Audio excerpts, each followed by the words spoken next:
بسم اللہ الرحمن الرحیم۔ اردو سٹوری سینٹر سے تمام دیکھنے اور سننے والوں کی خدمت میں سلام عرض کرتے ہیں۔ پیش خدمت ہے اردو ناول دہشت کدا کا اگلا حصہ۔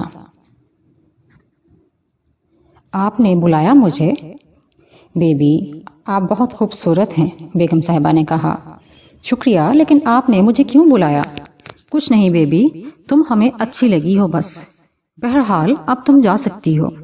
اچھا، وہ حیران پریشان سی واپسی کے لیے مڑ گئی۔ وہ بار بار مڑ کر ہمیں دیکھنے لگتی تھی۔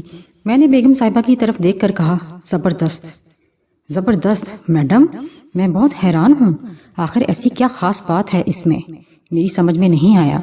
یہ لڑکی، یہ مورتی، ہاں یہ اس مورتی کا کمال ہے۔ یہ مورتی ہاتھ میں لے کر جس چیز کے حصول کی خواہش کرو گے وہ حاصل ہو جائے گی۔ یہ لڑکی ہی کیا، ہر چیز تمہیں حاصل ہوگی۔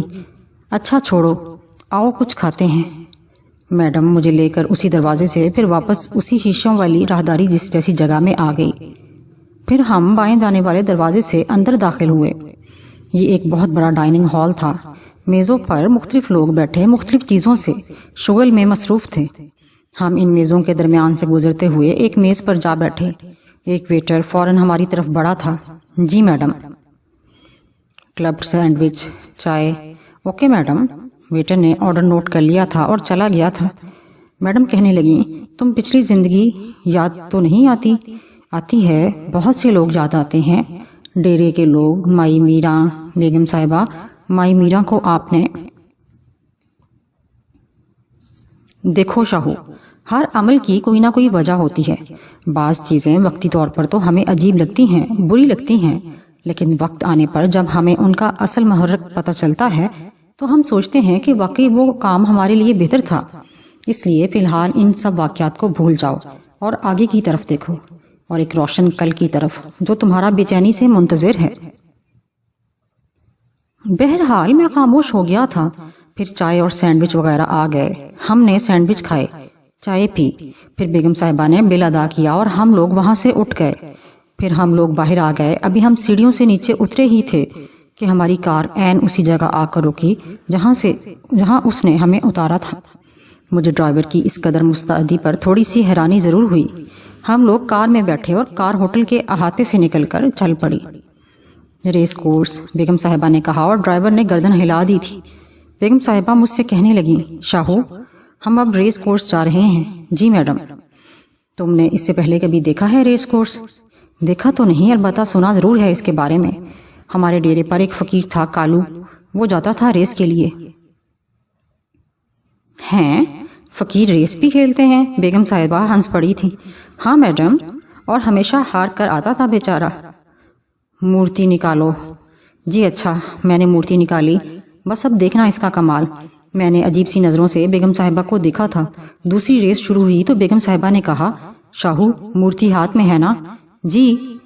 اب بولو کون سا گھوڑا جتانا ہے؟ جی جلدی بولو، وقت نکلا جا رہا ہے۔ میں نے پوری توجہ کے ساتھ سامنے دیکھا ایک گھوڑا جو ذرا مریل سا تھا، سب سے آخر میں دوڑ رہا تھا۔ اس کا نمبر 5 تھا۔ میں نے سوچا کہ دیکھیں اب یہ گھوڑا اس مورتی کے ذریعے کیسے جیتے گا، یہ جائزہ لیا جائے۔ چنانچہ میں نے بیگم صاحبہ سے کہا، 5 نمبر۔ بڑی تیز نظر ہے شاہو تمہاری، بہرحال کمال دیکھو۔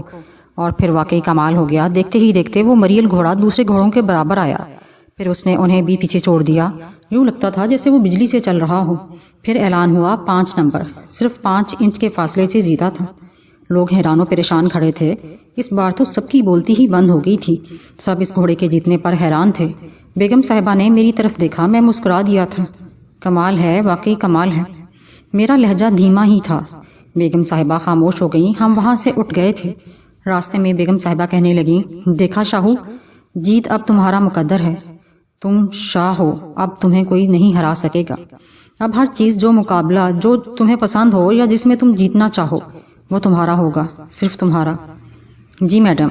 میں اتنا کہہ کر خاموش ہو گیا تھا۔ اس کے بعد خاموشی سے راستے طے ہو رہے تھے۔ پھر بیگم صاحبہ کہنے لگیں، شاہو یہ مورتی تمہارے پاس ہے، اس سے تم کروڑوں کے مالک بن سکتے ہو۔ اس کے ذریعے تم من پسند لڑکی حاصل کر سکتے ہو، ہر وہ کام کر سکتے ہو جو عام حالات میں ناممکن ہو، لیکن یاد رکھنا ہر چیز کا ایک طریقہ، ایک انداز ہوتا ہے۔ جلد بازی ہر کام کے لیے بری خیال کی جاتی ہے اور اس طرح بے ترتیبی کام بگاڑتی ہے، اس لیے ہر کام کو دھیان سے ترتیب کے ساتھ کرنا ہی اچھا ہے۔ سمجھ رہے ہو نا؟ جی میڈم۔ چنانچہ تم بھی ان سب چیزوں کا خیال رکھنا۔ جی، میں نے جواب دیا۔ پھر ہم واپس کوٹھی میں پہنچ گئے۔ میں خوش بھی تھا اور حیران بھی۔ پھر ہم لوگ ڈرائنگ روم میں پہنچ گئے۔ بیگم صاحبہ نے کہا، کہو شاہو، کیسا لگا؟ بہت مزہ آیا، بس اب دیکھتے جاؤ زندگی کیسے مزے سے گزرتی ہے۔ واقعی زندگی کا اصل لطف مجھے اب آ رہا ہے۔ اچھا چلو، اچھا ہے شاہو، وہ مورتی کہاں ہے؟ میرے پاس ہی ہے، اسے نکالو۔ جی اچھا، میں نے کہا اور اپنے لباس سے وہ مورتی نکال لی۔ لاؤ، اب اسے مجھے دے دو۔ جی ہاں، یہ مجھے واپس کر دو۔ اور میں نے وہ مورتی بیگم صاحبہ کے ہاتھ میں دے دی۔ بیگم صاحبہ نے کہا، اچھا اب منہ ہاتھ دھو لو، میں کھانا لگواتی ہوں۔ اور میں اپنے کمرے میں واپس آ گیا۔ میں نے باتھ روم جا کر منہ ہاتھ دھویا، بال سنوارے۔ پھر میں ڈائننگ ہال میں آ گیا۔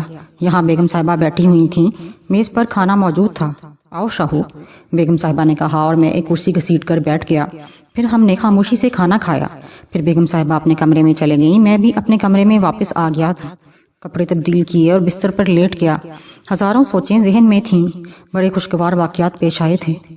پہلے ہوٹل والا واقعہ، جس لڑکی کو پسند کیا وہ خود میرے پاس چلی آئی، پھر ریس میں سب سے مریل گھوڑا جیت گیا۔ زبردست، واقعی مورتی بڑی زبردست ہے۔ یہ قوت، یہ اثر اگر یہ مستقل میرے پاس رہے تو نہ صرف میں دنیا کا امیر ترین آدمی بن جاؤں گا، بلکہ میرے پاس وہ قوت آ جائے گی کہ میں کسی کو بھی زیر کر سکتا ہوں۔ کتنا عمدہ ہے یہ سب، کیا زبردست ہے۔ گاڑیاں، ہوٹل، اچھی زندگی، عیش و آرام۔ اب میں کبھی واپس اس ڈیرے پر نہیں جاؤں گا، یہیں رہوں گا۔ لیکن وہ مورتی تو میڈم نے واپس لے لی ہے۔ اگر میں ان سے وہ مورتی مانگ لوں، پتہ نہیں میڈم کیا سوچیں، کس طرح مجھ سے پیش آئیں۔ کچھ تو کروں گا، بات کروں گا میڈم سے۔ پھر کافی دیر تک یہی سوچیں ذہن پر حاوی رہیں۔ اس کے بعد نیند آنکھوں میں در آئی اور آہستہ آہستہ معدوم ہوتی چلی گئیں۔ دوسری صبح دیر سے آنکھ کھلی تھی۔ باتھ روم جا کر منہ ہاتھ دھویا، پھر باہر نکل آیا۔ کوشل ایک طرف جاتی نظر آئی۔ کوشل، جی میڈم کہاں ہیں؟ وہ اس وقت باہر ہیں۔ اچھا، کچھ بتا کر گئی ہیں کیا؟ نہیں، کچھ بتا کر نہیں گئی۔ آپ کے لیے ناشتہ لگا دوں؟ ہاں، مجھے بھوک لگی ہے۔ باہر لان میں لگاؤں یا ڈرائنگ روم میں؟ نہیں، میں لان میں ہی ناشتہ کروں گا۔ جی بہتر، کوشل نے کہا اور ایک جانب چل گئی۔ پھر میں ٹہلتا ہوا لان میں آ گیا تھا اور گھاس پر چہل قدمی کرنے لگا۔ کوشل نے زیادہ دیر نہیں لگائی اور تھوڑی دیر کے بعد ایک اور ملازم کے ساتھ ناشتے کا سامان لے کر باہر آ گئی۔ پھر اس نے لان میں پڑی ہوئی میز پر ناشتہ سجا دیا اور میں لان چیئر میں سے ایک پر بیٹھ گیا۔ کوشل ایک دوسری کرسی پر بیٹھ گئی تھی۔ ٹھیک ہے، تم جاؤ، اس نے نوکر سے کہا اور وہ واپس چلا گیا۔ تم نے ناشتہ کیا؟ میں نے کوشل سے پوچھا۔ جی، بہت پہلے کر لیا تھا۔ اچھا، چائے تو پیو گی میرے ساتھ؟ جی بالکل۔ پھر اس نے اپنے اور میرے لیے چائے بنائی اور میرا کپ مجھے دے کر واپس اپنی کرسی پر بیٹھ گئی۔ پھر وہ ناشتے کے دوران مجھ سے باتیں کرتی رہی۔ ابھی میں ناشتے سے فارغ ہوا ہی تھا کہ بیرونی گیٹ کھلا اور میڈم کی کار اندر داخل ہو گئی۔ میڈم نے بھی ہمیں دیکھ لیا تو چنانچہ کار سے اتر کر سیدھی ہماری جانب آئیں۔ کیسے ہو شاہو؟ بالکل ٹھیک میڈم، مجھے ایک ضروری کام پڑ گیا تھا، اسی لیے صبح جلدی نکل گئی تھی۔ اچھا، اب جلدی تیار ہو جاؤ، ہمیں ایک جگہ چلنا ہے۔ جی ٹھیک ہے۔ میں واپس اپنے کمرے میں آ کر جلدی سے تیار ہو گیا۔ اب مجھے خود بھی سب اچھا لگتا تھا، گاڑیوں میں گھومنا، اچھے لوگوں سے ملنا، خوب سیر کرنا۔ بہرحال میں باہر نکل آیا۔ میڈم بھی ایک دوسرے لباس میں باہر موجود تھیں۔ پھر گاڑی میں بیٹھ کر ہم لوگ چل پڑے تھے۔ گاڑی سفر طے کرتی رہی۔ مختلف سڑکوں سے گزرتی ہوئی گاڑی ایک سنسان سڑک پر آ گئی تھی۔ غالباً یہ سڑک شہر سے باہر جاتی تھی۔ بہرحال سفر طے ہوتا رہا اور پھر سڑک کے دونوں اطراف گھنے درختوں کا سلسلہ شروع ہو گیا۔ کافی آگے جا کر سڑک دائیں جانب مڑ جاتی تھی۔ گاڑی مسلسل چلتی رہی۔ کچھ دور جا کر میڈم نے کہا، ڈرائیور، بس گاڑی یہیں روک دو۔ جی بیگم صاحبہ۔ ڈرائیور نے کہا اور گاڑی آہستہ کر کے سائڈ پر روک دی۔ میڈم نے مجھ سے کہا، چلو شاہو نیچے اترو۔ میں اپنی جانب کا دروازہ کھول کر نیچے اتر آیا تھا۔ چلو، اس نے کہا اور مجھے لیے ہوئے ایک جانب کچے راستے میں اتر گئی۔ ہم دونوں آگے بڑھتے رہے۔ درخت آگے جا کر مزید گھنے ہو گئے تھے۔ اطراف میں خودرو جھاڑیاں اگی ہوئی تھیں۔ غالباً یہ کوئی جنگل تھا۔ عجیب سا ماحول تھا۔ بہرحال ہم کافی دور نکل آئے۔ پھر میں نے ایک عمارت دیکھی۔ یہ کوئی مندر ہی معلوم ہوتا تھا۔ بڑا پراسرار سا ماحول تھا یہاں کا۔ عجیب سا سناٹا، گہری خاموشی، حواسوں پر طاری ہونے والا ماحول تھا۔ ہم لوگ چلتے چلتے اس مندر میں داخل ہو گئے۔ بیگم صاحبہ بالکل خاموش تھیں، ان کے منہ سے ایک لفظ بھی نہیں نکلا تھا۔ پھر ہم اس مندر کے اندرونی ہال میں داخل ہو گئے۔ ہال نما کمرہ ہی تھا اور اس کے بیچوں بیچ میں نے جو چیز دیکھی وہ میرے لیے انتہائی حیران کن تھی۔ یہ ایک بہت بڑا مجسمہ تھا، لیکن اس کی شبیہ تو ہو اس مورتی جیسی تھی جو بیگم صاحبہ نے مجھے دی تھی اور پھر واپس لے لی تھی۔ بیگم صاحبہ اس مجسمے کے سامنے پہنچ کر مجھ سے مخاطب ہوئیں۔ شاہو، ان کی آواز مجھے گہرائیوں سے آتی ہوئی محسوس ہو رہی تھی۔ جی میڈم۔ شاہو، تم اس مورتی کو حاصل کرنا چاہتے ہو نا؟ جی، ملے گی، ضرور ملے گی۔ اسے دیکھو، یہ بالکل ویسی ہی ہے نا؟ جی ہاں، میں نے جواب دیا۔ یہ سمپورنی ہے، دیویوں کی ملکہ۔ یہ جسے مل جائے اسے جیون کی ساری خوشیاں مل جاتی ہیں، اس کا جیون سنبھل ہو جاتا ہے۔ یہ مورتی، یہ ملکہ اپنے سیوک کو دان دیتی ہے، بہت بڑا دان۔ پر جانتے ہیں اس کی سیوا کیا ہے؟ کیا؟ میں حیران تھا کہ رانی روپمتی یہ یا میڈم خالص ہندی کے الفاظ بول رہی تھیں۔ اس کے سیوک جاپ کرتے ہیں، ایک جاب کرنا پڑتا ہے کچھ عرصے تک۔ اس کے بعد سیوک کو وہ شکتی حاصل ہوتی ہے جس کے تحت وہ کچھ بھی حاصل کر سکتا ہے، دنیا میں سب کچھ حاصل کر سکتا ہے، دولت، عیش و آرام، اور سب سے بڑھ کر وہ قوت جو دلوں کو موم کر دیتی ہے، ذہنوں کو تابع بنا لیتی ہے۔ اور شاہو، تمہیں بھی وہ جاب کرنا ہوگا اس شکتی کو حاصل کرنے کے لیے۔ تم بھی وہ جاب کرو گے۔ میں حیران پریشان سا اس کی صورت دیکھ رہا تھا، تھوڑا سا خوفزدہ بھی تھا۔ پھر اس سنسان ویران جگہ پر تو اچھوں کے ہوش اڑ جائیں۔ میں کیا چیز تھا؟ میڈم نے پھر کہا، تقریباً 40 دن تمہیں یہاں رہنا پڑے گا اور یہیں اس مورتی کے پاس بیٹھ کر وہ جاب کرو گے جو میں تمہیں بتاؤں گی۔ زندگی گزارنے کے لیے ضرورت کی چیزیں تمہیں خود بخود مل جائیں گی، مثلاً کھانا وغیرہ مخصوص وقت پر خود بخود تمہارے سامنے آ جائے گا، لیکن اس دوران تم اشنان بالکل نہیں کرو گے اور یہاں سے باہر نہیں نکل سکو گے۔ یہ اس جاب کے لیے دن رات کی قید نہیں، بس من لگانے کی بات ہے۔ بولو، کر سکو گے یہ جاب؟ میں کیا جواب دیتا؟ مجھے تو یہاں اکیلے رہنے کے تصور سے ہی خوف آنے لگتا تھا، لیکن موقع مل رہا تھا سنہری زندگی کو پانے کا، اس مورتی کو حاصل کرنے کا، اور اگر میں کامیاب ہو گیا تو میرے وارے نیارے ہو جائیں گے، ساری زندگی عیش سے گزرے گی۔ دیکھو شاہو، اب یہ تمہارے ہاتھ میں ہے۔ اگر تم مجھے منع کر دو گے تو میں تمہیں اس کے لیے مجبور نہیں کروں گی، لیکن اگر تم اس سے شروع کرنا چاہتے ہو تو من لگانا پڑے گا، دھیان سے جاب کرنا ہوگا، ادھر ادھر کے خیالات سے ذہن کو آزاد کرنا ہوگا، اور سب سے بڑھ کر خوف پر قابو پانا ہوگا۔ خوف صرف دلوں میں ہوتا ہے، اس کی بذات خود کوئی حیثیت نہیں ہوتی، لیکن جو لوگ خوفزدہ ہو جاتے ہیں وہ مصیبتوں کا شکار ہو جاتے ہیں اور زندگی میں کبھی اپنے مقاصد کی تکمیل نہیں کر سکتے۔ شاید تمہیں بحث کرنا ہوگی، خوف پر قابو پانا ہوگا، دھیان لگانا پڑے گا، لیکن اس کے بعد اس مورتی کی شکل میں تمہیں وہ طاقت حاصل ہو جائے گی جس کی تمہیں خواہش ہے۔ بیگم صاحبہ، ہاں کہو، آپ نے مشکل میں ڈال دیا ہے مجھے۔ مشکل کی کوئی بات نہیں، فیصلہ تمہارے ہاتھ میں ہے۔ اگر طاقت حاصل کرنا چاہتے ہو تو یہ سب کرنا پڑے گا، ورنہ ہم لوگ واپس چلے جائیں گے۔ سوچ لو۔ میں پھر سوچنے لگا کہ مجھے کیا کرنا چاہیے، کیا میڈم کی بات مان لوں، یہاں رک جاؤں یا واپس چلا جاؤں؟ ایسے موقع روز روز نہیں آتے، مجھے یہ کرنا ہی پڑے گا۔ پھر میں نے یہ فیصلہ کر لیا کہ میں یہ عمل کروں گا۔ چنانچہ میں نے میڈم سے کہا، آپ مجھے بتائیں مجھے کس طرح جاب کرنا پڑے گا؟ جاب میں ایک جگہ پالتی مار کر بیٹھ جانا اور پھر یہ پڑھنا۔ میڈم نے اونچی آواز میں کچھ پڑھنا شروع کیا، وہ اونچی آواز سے منتر پڑھ رہی تھی اور میں اسے سمجھنے کی کوشش کر رہا تھا۔ پھر انہوں نے کہا، اب یہی منتر میرے ساتھ دہراؤ، اور میں اس منتر کو دہرانے کی کوشش کرتا رہا۔ پھر میڈم نے وہ منتر اچھی طرح مجھے یاد کروایا۔ اچھا، آنکھیں بند کر کے پورے دھیان کے ساتھ مجھے ایک بار سناؤ۔ اور میں آنکھیں بند کر کے وہ لفظ دہراتا رہا۔ مجھے خود بھی اندازہ ہو رہا تھا کہ میں نے اسے حرف بہ حرف یاد کر لیا ہے۔ پھر منتر پورا ختم کرنے کے بعد میں نے آنکھیں کھول دی تھی۔ میڈم، میں نے یاد کر لیا، میں نے یہ منتر یاد کر لیا۔ میں نے اس طرف دیکھا جہاں میڈم کھڑی تھی، لیکن اب وہاں کچھ نہیں تھا۔ میڈم، میڈم، میں نے آوازیں دیں، لیکن جواب میں مجھے کوئی آواز نہ سنائی دی۔ مجھے تھوڑی سی حیرانی ہوئی کہ میڈم اچانک کہاں غائب ہو گئیں۔ پھر میں نے مندر کے اطراف کا جائزہ لیا، لیکن میڈم کہیں موجود نہ تھیں۔ مجھے یقین ہو گیا تھا کہ میڈم مجھے یہاں اکیلا چھوڑ کے غائب ہو گئی ہیں۔ ایک بار پھر اس ماحول سے خوف آنے لگا۔ میں یہاں اکیلا اتنا وقت کیسے گزاروں گا، سوچ کر ہی پسینہ آنے لگا تھا۔ لیکن اب ایک عمل کا آغاز کرنے کا فیصلہ کیا تھا تو اس پر قائم رہنا تھا۔ اس مورتی کو حاصل کرنے کے لیے یہ جاب میں ضرور کروں گا، چاہے کچھ بھی ہو جائے۔ چنانچہ اس نے نئے عزم کے ساتھ میں نے اپنے عمل کا آغاز کر دیا۔ اس عظیم الشان مورتی کے سامنے ایک جگہ کو اچھی طرح صاف کیا اور پھر وہیں پالتی مار کر بیٹھ گیا تھا۔ اس کے بعد آنکھیں بند کر کے میں نے منتر پڑھنا شروع کر دیا۔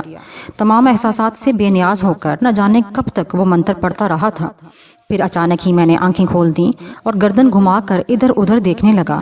منتر کے الفاظ اب بھی میرے لبوں پر تھے، لیکن اپنے اس غیر دانستہ عمل پر مجھے خود تعجب ہوا تھا۔ لیکن پھر مجھے ایک جگہ کھانا رکھا ہوا نظر آیا۔ یہ کھانا یہاں کون لایا؟ مجھے روپ متی کے الفاظ یاد آئے، زندگی گزارنے کے لیے ضروریات کی چیزیں خود بخود مل جائیں گی۔ جو کچھ نہ ہوتا کم تھا۔ بہرحال کھانے کو دیکھ کر بھوک چمک اٹھی تھی۔ جاب کے پھیر کے آخری الفاظ میرے لبوں پر تھے، پھر وہ بھی ختم ہو گئے اور میں اطمینان سے اپنی جگہ سے اٹھ گیا۔ کھانا انتہائی مزیدار تھا، پانی بھی موجود تھا، چنانچہ سیر ہو کر کھانا کھایا، 2-3 گلاس پانی پیا اور پھر اپنی جگہ آ بیٹھا۔ میں نے دوبارہ وہ جاب شروع کر دیا۔ اس بار آنکھیں کھلی ہی رکھی تھیں۔ جاب کرتے کرتے اچانک ہی میں نے گردن اٹھا کر اس جانب دیکھا جہاں کھانے کے برتن رکھے تھے، اور یہ دیکھ کر میری حیرت کی انتہا نہ رہی کہ وہ برتن اب وہاں نہیں تھے۔ یہاں تو کوئی بھی نہیں آیا تھا، پھر یہ برتن یہاں سے کون لے گیا؟ اس تمام حیرانی کے باوجود میرے منہ سے مسلسل جاب کے الفاظ نکلتے رہے، کیونکہ اس تسلسل کو قائم رکھنا ضروری تھا، ورنہ سب کچھ ختم ہو جاتا۔ وقت گزرتا رہا، شام ہوئی، پھر رات ہوئی۔ اس مخصوص جگہ پر رات کا کھانا مجھے مل گیا تھا۔ بہت عجیب بات تھی، بیٹھے بیٹھے اس طرح کھانا مل جاتا تھا۔ دور دور تک کسی آدم ذات کا کوئی اتا پتہ نہ تھا، کوئی نشان تک نہ تھا۔ بہرحال کھانا پینا ایک مخصوص جگہ پر رکھ دیا جاتا اور میں وہاں سے وہ کھانا کھا لیا کرتا۔ ساری رات ایک مخصوص روشنی پورے ماحول پر چھائی رہتی تھی، اور اتنی تھی کہ میں اپنے آپ کو اور آس پاس کی چیزوں کو دیکھ سکتا تھا۔ پھر صبح ہو گئی، میں نے جاب جاری رکھا تھا۔ میرے غیر مرئی دوستوں نے صبح کے ناشتے کا انتظام کر دیا تھا۔ اس کو اور میں کیا کہتا، یا تو کوئی ایسا وجود تھا جو نہ نظر آتا ہو، یا پھر بہرحال وقت گزرتا رہا۔ دوسرا دن، تیسرا دن اور چوتھا دن بھی سکون سے گزر گیا۔ ہاں البتہ چوتھے دن کے بعد کی رات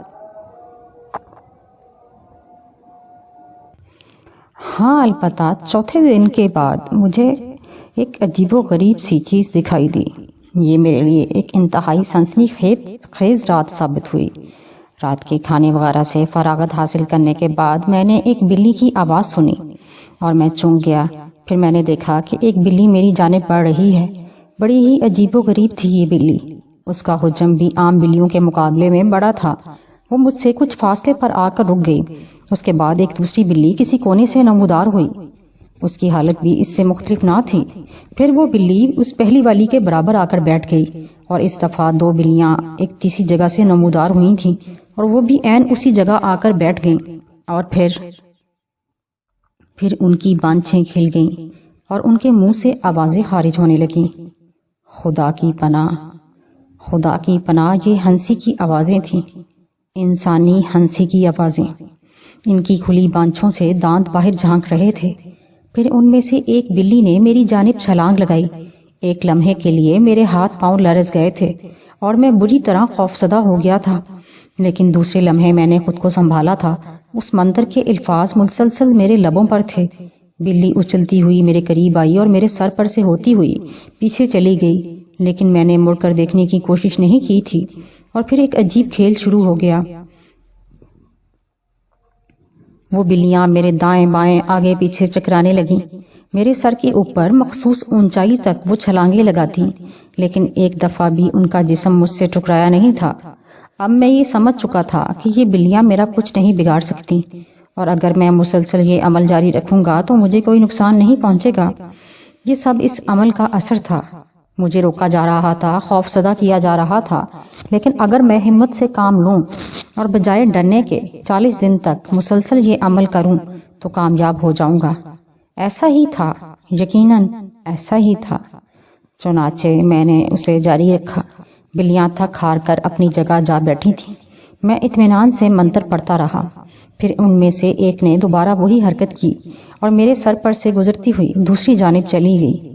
میرا دھیان بٹانے کی بھرپور کوشش کی، ایک بار پھر کی گئی، اور پھر یہ بلیاں وقفے سے اس جاب کو توڑنے کی کوشش کرتی رہیں۔ جاب توڑنے سے مراد یہ کہ میں ان کی طرف متوجہ ہو جاؤں، کوئی لفظ بھول جاؤں، تسلسل ٹوٹ جائے۔ لیکن اب میں نے بجائے خوفزدہ ہونے کے مزید توجہ کے ساتھ اس جاب کو جاری رکھا۔ یہاں تک کہ صبح کے آثار نظر آنے لگے۔ بلیاں بھی تھک ہار کر بیٹھ گئیں، پھر وہ چاروں جھٹکے سے اٹھیں اور ایک سمت بھاگنے لگیں اور میری نظروں سے اوجھل ہو گئیں۔ میں نے اپنی جگہ نہیں چھوڑی تھی۔ پھر وہی معمول شروع ہو گیا، یعنی صبح کا ناشتہ مقررہ جگہ پر مجھے مل گیا۔ اس کے بعد 3-4 دن پرسکون گزرے تھے۔ اب تو میں اس ماحول کا عادی ہوتا جا رہا تھا۔ وقت پر کھانا مل جاتا، کھانے وغیرہ سے فراغت ہوتی تو پھر اپنے عمل میں لگ جاتا، لیکن ابھی تو شاید مشکلوں کا آغاز ہوا تھا۔ یہ غالباً 8ویں رات تھی۔ آدھی سے زیادہ رات بیت چکی تھی کہ مندر چیخوں سے گونج اٹھا۔ یہ کسی مرد کے چیخنے کی آوازیں تھیں جو مدد کے لیے پکار رہا تھا۔ پھر میں نے دیکھا کہ ایک آدمی جو شاید شدید زخمی تھا، خوفزدہ انداز میں بھاگ رہا تھا۔ بچاؤ، بچواؤ، بھگوان کے لیے مجھے بچاؤ۔ اس کے منہ سے مسلسل آوازیں نکل رہی تھیں اور اس کے پیچھے کوئی عورت تھی شاید۔ میں شدید ڈر گیا تھا، لیکن خود کو سنبھالے رکھنا ضروری تھا۔ پھر وہ آدمی چونک کر مجھے دیکھنے لگا۔ اس کا اندازہ ایسا ہی تھا جیسے اس نے پہلی بار مجھے دیکھا ہو۔ بہرحال وہ میرے بالکل قریب آ گیا۔ انتہائی مکروہ اور بھیانک چہرہ تھا، گھنگریالے بال جو گرد میں اٹے ہوئے تھے اس کے شانوں تک جھول رہے تھے۔ چہرے پر زخم کے نشان تھے، اوپری ہونٹ کٹا ہوا تھا جس میں سے دانت باہر جھانک رہے تھے۔ بچا لے رے، مار ڈالے گی رے۔ اوپری ہونٹ کٹے ہونے کی وجہ سے اس کے منہ سے الفاظ صحیح طرح سے نہیں نکل پا رہے تھے۔ میں مصروف عمل رہا۔ اے لڑکے، سنا نہیں تو نے میں کیا کہہ رہا ہوں؟ وہ مجھے کھانے پر تلی ہے اور تو اپنے ہی کام میں لگا ہے۔ بچائے گا نہیں مجھے؟ وہ عورت بھی اب ہمارے قریب آ گئی تھی، کالی بھجنگنگ صورت، بال بکھرے ہوئے، آنکھیں پھٹی ہوئیں، ہندوانہ طرز کی ساڑی باندھے۔ اس کے دانت بھی عجیب سے انداز میں باہر نکلتے ہوئے تھے، لیکن ایک بڑی عجیب چیز جس نے میرے بدن کی لرزشیں تیز کر دی تھیں، اس کے دانتوں پر لگا ہوا خون تھا۔ پھر اس کے منہ سے کراری سی آواز نکلی، ہی، مل گیا، کہاں تک بھاگے گا؟ ارے کہاں بچ جائے گا بچ کے؟ چل آجا۔ خبردار جو آگے بڑی کتیا، کیا مجھے کچا چبا جائے گی؟ تو اور کیا، تجھے ہی تو کھاؤں گی، اور کون ہے یہاں؟ یہ بھی تو ہے، اسے کھا جا، اس شخص نے میری طرف اشارہ کر کے کہا، اور میں بری طرح سہم گیا۔ اس عورت نے میری طرف دیکھا، وہ بالکل اسی طرح مجھے گھور رہی تھی جیسے کوئی بھوکا شیر اپنے شکار کو دیکھتا ہو۔ پھر بولی، کیوں؟ اسے کیوں کھاؤں؟ میں تو تجھے کھاؤں گی۔ آج تو میرا شکار ہے، میں تجھے ہی کھاؤں گی۔ آج تیری باری ہے۔ اری بدبخت، کیا ہو گیا ہے تجھے؟ اپنے مرد کو کھائے ہے؟ میں بھوکی ہوں۔ ارے بھوکی ہے تو کسی اور کو کھا، اسے کھا، مجھے کیوں کھاتی ہے؟ پتہ نہیں کتنی منحوس گھڑی تھی جب تجھے لایا تھا۔ میں کیا کروں، مجبور ہوں۔ منش کا گوشت میری کمزوری ہے، مجبوری ہے میری بھوک اتنی شدید ہوئے ہے کہ میں کہوں تجھ سے، رے چل آجا۔ ارے بابو، بچا لو رے۔ یہ کیا بچائے گا؟ یہ تو خود اپنے پھیر میں الجھا ہے۔ یہ مانو تجھے کیا بچائے گا؟ بچا لو نہ مانو، چھوڑ دے اپنا پھیر، میرا جیون بچا رے۔ کھا جائے گی ڈائن، یہ ڈائن مجھے کھا جائے گی، جیون نشست کر دیا، اب مار ڈالے گی مجھے۔ میں مرنا نہیں چاہتا، میں ابھی مرنا نہیں چاہتا۔ کیا کرے گا جیون کا؟ پھر گناہ کرے گا، پھر لوگوں کو تنگ کرے گا۔ ارے تجھے تو خوش ہونا چاہیے کہ مکتی مل رہی ہے تجھے، گناہوں سے مکتی مل رہی ہے۔ یہ کہہ کر وہ عورت تیزی سے آگے بڑھی اور پھر اس نے جو عمل کیا وہ میرا خون خشک کرنے کے لیے کافی تھا۔ اس نے اس آدمی کا دایاں ہاتھ مضبوطی سے پکڑا اور اپنے دانت اس کے شانے میں پیوست کر دیے۔ وہ آدمی تکلیف سے تڑپنے لگا اور نیچے گر پڑا، لیکن اس عورت نے اپنے دانت وہاں سے نہیں ہٹائے تھے۔ پھر وہ بری طرح شانے کو بھنبوڑنے لگی اور ساتھ ہی ساتھ اس نے ہاتھ کو موڑنا شروع کر دیا۔ وہ پوری قوت سے ہاتھ کو جھٹکے دے رہی تھی اور دانتوں سے مسلسل گوشت کاٹنے کی کوشش کر رہی تھی۔ پھر اس نے اس آدمی کا بازو الگ کر لیا۔ ہاں، اب اس آدمی کا بازو عورت کے ہاتھ میں تھا اور وہ اسے مزے لے کر کھا رہی تھی۔ وہ آدمی شدت کرب سے زمین پر تڑپ رہا تھا۔ میرا حال یہ تھا کہ کاٹو تو بدن میں لہو نہ ملے۔ اتنا خوفناک منظر، اتنی وحشت خیزی۔ وہ عورت اتنی تیزی سے بازو کا گوشت صاف کر گئی تھی کہ جیسے مشین ہو۔ اس نے انگلیوں تک کی کھال نوچ لی اور اب ہاتھ کی ہڈیاں صاف نظر آ رہی تھیں۔ اس عورت نے اطمینان سے وہ ہڈیاں ایک جانب اچھال دیں، پھر وہ دوبارہ اسی آدمی کی جانب بڑھی اور اسی طرح اس نے اطمینان سے اس شخص کا بایاں ہاتھ بھی شانے کے پاس سے جدا کر لیا، لیکن اس بار سیدھی میری جانب آئی۔ پھر اس نے وہ ہاتھ میری طرف بڑھایا۔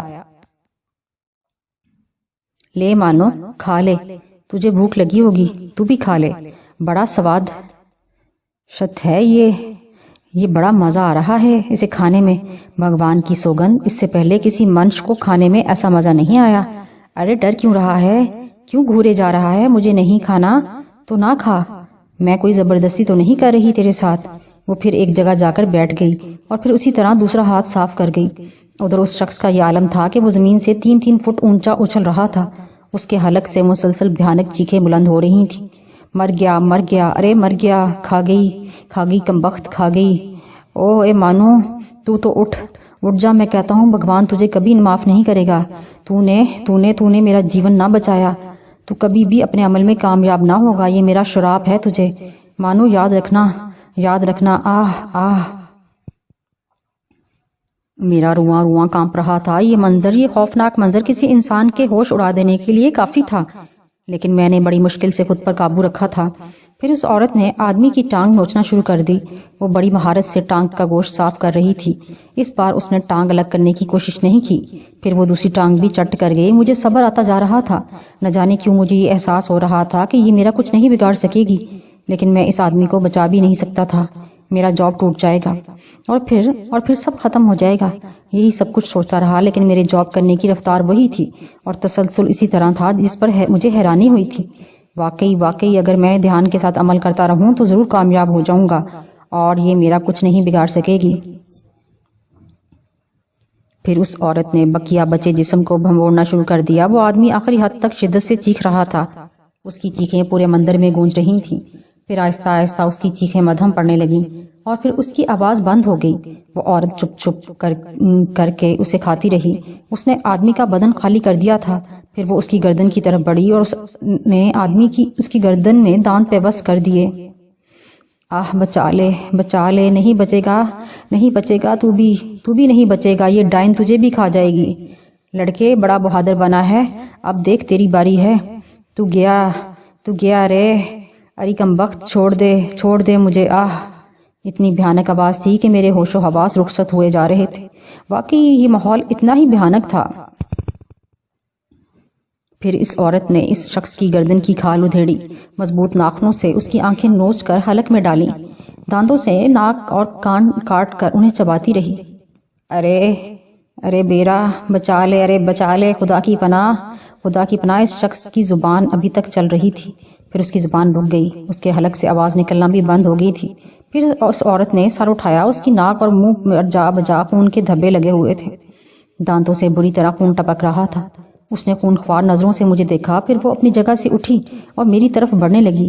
اس کے حلق سے غراہٹ نکلی۔ ارے او بیرا، بھوکی ہوں رے، میری بھوک تو ویسی ہی ہے۔ اس کمبخت کی ایک بوٹی نوچ لی میں نے، لیکن میری بھوک ہی ختم نہ ہوئی۔ لگتا ہے کہ کچھ کھایا ہی نہیں۔ ارے بیرا، اب میں تجھے کھا جاؤں گی تجھے۔ یہ کہہ کر وہ میری جانب بڑھی۔ اس کے نکیلے دانت اور ناخنوں کو دیکھ کر ہی خوف آتا تھا۔ بہرحال اب وہ میری طرف آ رہی تھی۔ اس کی رفتار بہت تیز تھی۔ وہ میرے بالکل قریب آ گئی۔ خوف کے مارے میں نے آنکھیں بند کر لی تھیں اور مرنے کے لیے تیار ہو گیا تھا۔ پھر نہ جانے کیا ہوا، اس نے ابھی تک مجھے چھوا کیوں نہیں، اپنے دانت کیوں نہیں گاڑے مجھ پر، کیا ہو گیا ہے اسے؟ میں نے اسے آنکھیں کھول دیں۔ اسے دیکھ کر آنکھوں پر یقین نہیں آیا۔ میں یہی سمجھا تھا کہ میری آنکھوں کو ضرور کوئی دھوکا ہوا ہے۔ وہ ہڈیوں کا پنجر اپنی جگہ نہیں تھا، نہ ہی فرش پر خون تھا، جبکہ کچھ دیر پہلے خون کے بے پناہ دھبے اس فرش پر موجود تھے۔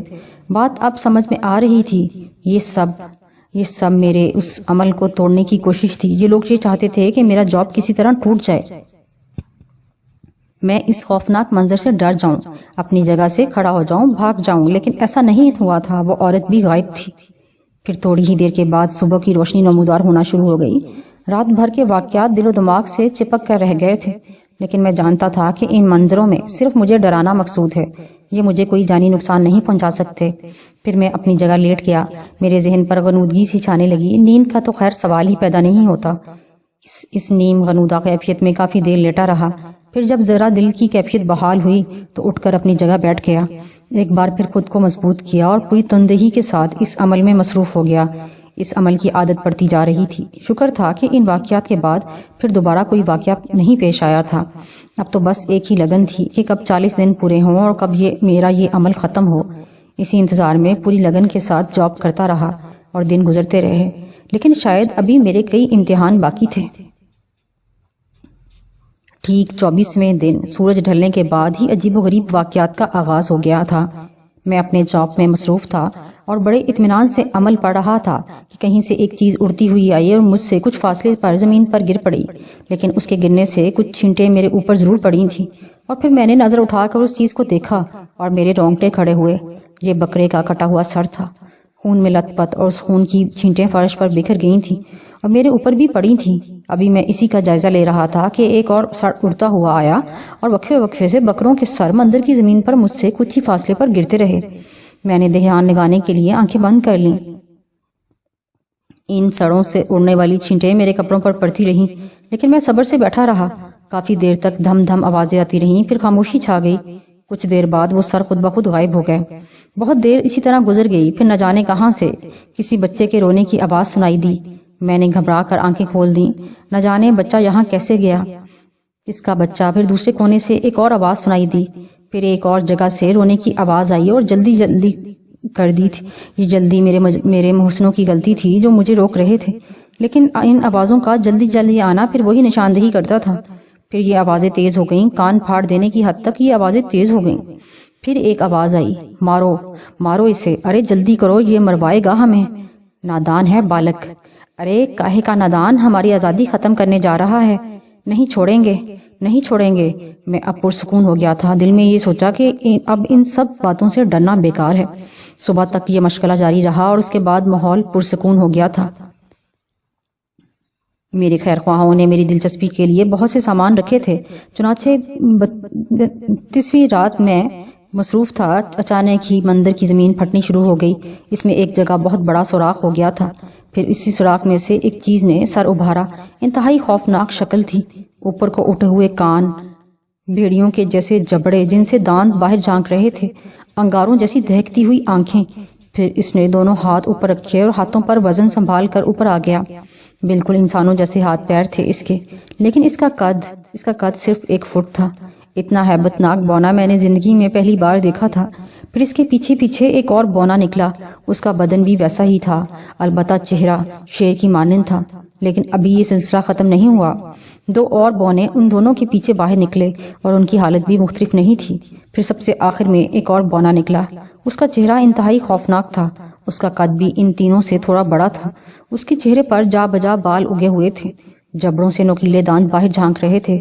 پھر وہ پانچوں ایک ساتھ چلتے ہوئے میرے قریب آ گئے۔ وہ لمبا بونا سب سے آگے تھا۔ پھر اس کے منہ سے منمناتی ہوئی آواز نکلی، چمپک جی مالک۔ ایک دوسرے بونے نے کہا، ارے یہ کون ہے رے، یہ بیڑا بڑا کھٹور ہے۔ ارے میں نے پوچھا یہ کون ہے؟ یوں تو یہ مسلح ہے، پر سمپورنی کے لیے جاب کر رہا ہے۔ یہ چے پدی اور چے پدی کا شوربہ، یہ کرے گا چوپ، کرے گا کیا مالک، کر رہا ہے، آپ دیکھ نہیں رہے کیسے پڑھ رہا ہے۔ پڑھنے دے رے، سوچ لے، نہ صرف تو بلکہ ہم سب اس کے نیچے آ جائیں گے۔ دیکھ چمپک، ایک تو یہ ٹھہرا منش، پھر مسلح، نہ بھئی نہ، میں نہ آؤں گا اس کے پھیر میں۔ پھر کیا کرے مالک، تم میں سے ایک اسے مارے گا۔ ہم میں سے؟ ہاں تم لوگوں میں سے۔ پر مالک، یہ کیا پر لگا رکھی ہے، طے کر لو کون مارے گا اسے۔ میں ماروں گا، وہ بونا جسے چمپک کہا گیا تھا بولا۔ نہیں، اسے میں ماروں گا، ایک دوسرے بونے نے کہا۔ نہیں، تم دونوں میں سے کوئی اسے ہاتھ نہیں لگائے گا، اس کی موت میرے ہاتھوں لکھی ہے، تیسرے بونے نے کہا۔ اور پھر ایک عجیب ہی کھیل شروع ہو گیا، یہ آپس میں لڑنے لگے تھے۔ پھر ہر ایک یہی چاہتا تھا کہ میری موت اسی کے ہاتھوں ہو۔ پھر میں نے دیکھا کہ انہوں نے اپنے لباسوں میں سے چھوٹی چھوٹی تلواریں نکالیں، وہ تلواریں لہرانے لگے اور آگے پیچھے ہو کر پنترے بدلنے لگے۔ ان کے انداز اگر عام حالات میں کوئی شخص دیکھتا تو مارے ہنسی کے اس کا برا حال ہو جاتا، لیکن میں جانتا تھا کہ یہ بونے بھی اس عمل سے روکنے کے لیے مجھ تک بھیجے گئے ہیں، چنانچہ میں خاموش رہا۔ پھر ان بونوں میں جنگ شروع ہو گئی، وہ چاروں آپس میں انتہائی ماہرانہ جنگی انداز میں لڑ رہے تھے۔